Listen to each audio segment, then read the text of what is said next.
ఇతరుల గురించి మాట్లాడే నైతిక హక్కు నీకు అసలు ఉందా అని చెప్పి నేను అడుగుతున్నాను. నేను ఎప్పుడూ మాట్లాడతాను, నీకు అసలు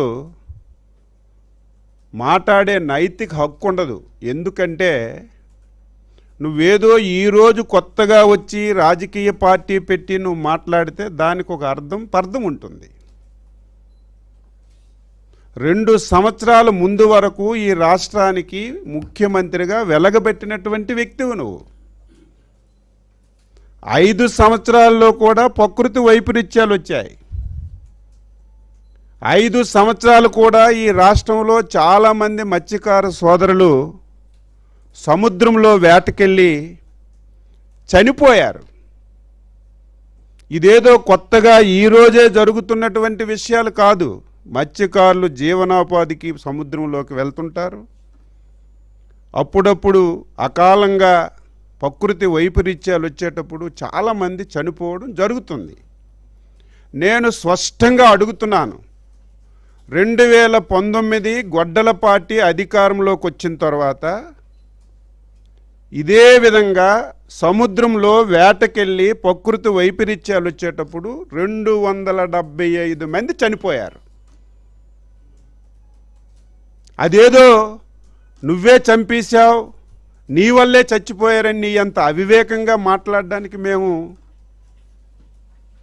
సాహసించాం. కానీ నీ హయాంలో 275 మంది చనిపోతే గొడ్డల పార్టీ అధ్యక్షుడిగా నువ్వు ముఖ్యమంత్రిగా ఉండి ఒక్క వ్యక్తికి నువ్వు పలకరించినటువంటి సందర్భం ఉంటే చెప్పు. నీ 5 సంవత్సరాల్లో ఇంతమంది చనిపోయినా ఒక్క వ్యక్తికి నువ్వు పలకరించలేదు. ఈరోజు బాధ్యతాయుతమైనటువంటి ప్రభుత్వంగా 4వ తారీఖు 10:30 గంటలకి మా డిపార్ట్మెంట్కి సమాచారం వచ్చింది. ఇందులో అవివేకం అవాస్తవాలు ఏమీ ఉండవు.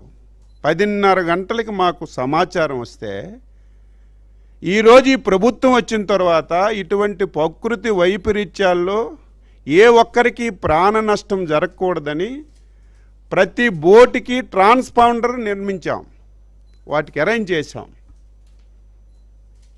ఎందుకు ట్రాన్స్పాండర్ పెట్టామంటే ఇటువంటి విపత్తు వస్తే వాళ్ళు అలారం నొక్కితే మొత్తం అందరికీ సమాచారం వెళ్తుంది, ఇమీడియట్గా స్పందించడానికి అవకాశం ఉంటుంది.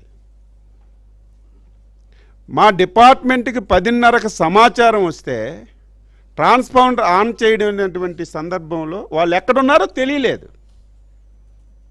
ఎటువైపు వెళ్ళారో తెలియలేదు.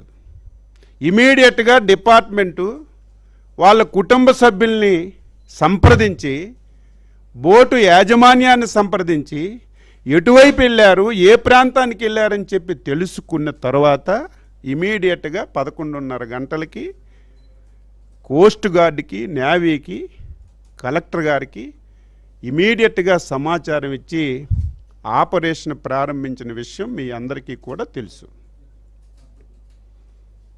ప్రతి మాట అబద్ధమే. సముద్రానికి 10 కిలోమీటర్ల దూరంలోనే జరిగింది సంఘటన. కిలోమీటర్లకి నాటికల్ మైల్స్కి కనీసం తెలియకుండా నువ్వు మాట్లాడితే నవ్వుకుంటున్నారు. 11 నాటికల్ మైల్ దూరంలో జరిగింది. ఈరోజు మాట్లాడితే 10 కిలోమీటర్ల దూరంలో జరిగింది, కనీసం స్పందించలేదని చెప్పి నిస్సిగ్గుగా మాట్లాడుతున్నాడు.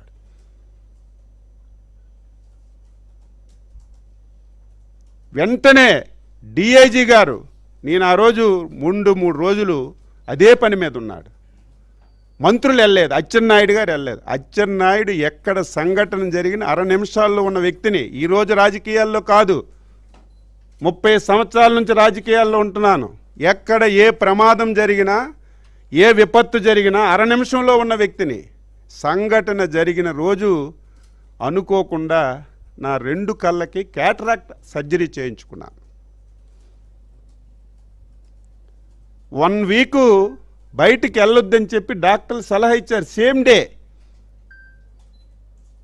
నేను ఆ రోజు చాలా ఆందోళన చెందాను, ఇమీడియట్గా వెళ్ళాలి.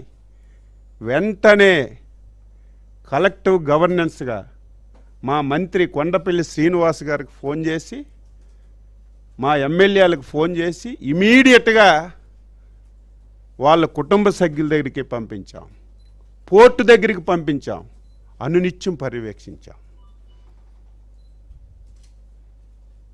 హోంమంత్రి గారు వేరే ప్రాంతంలో ఉండి ఫోన్లో పలకరించారు, దాన్ని విమర్శిస్తున్నావు. కలెక్టివ్ గవర్నెన్స్ ఇది. మా మంత్రి వెళ్ళారు, నేను ఆ రోజు క్యాట్రాక్ట్ సర్జరీ చేసుకోకపోవడం వల్ల వెళ్ళలేదు, లేకపోతే నేను అర్ధరాత్రి అక్కడ ఉంటాను. ఈ సంఘటన కాదు, ఈ రాష్ట్రంలో 30 సంవత్సరాల నుంచి ఏ సంఘటన జరిగినా సరే అచ్చెన్నాయుడు అందుకనే ముందే ఉన్నట్టు వ్యక్తిని. అచ్చెన్నాయుడు రాలేదని నువ్వు నిస్సిగ్గుగా నువ్వు విమర్శిస్తున్నావు. నీ హయాంలో 275 మంది చనిపోతే పలకరించలేదు, పక్కన పెట్టు. సిగ్గుందా? నువ్వు మాట్లాడడానికి అసలు సిగ్గుందా? రికార్డు తీసుకురా. 5 సంవత్సరాల్లో 275 మంది చనిపోతే వాళ్ళకి కనీసం పరిహారం ఇవ్వలేదు నువ్వు. పరిహారం ఎప్పుడు ఇవ్వాలి? ఒక కుటుంబం చచ్చిపోతే నెల రోజుల్లో 15 రోజులు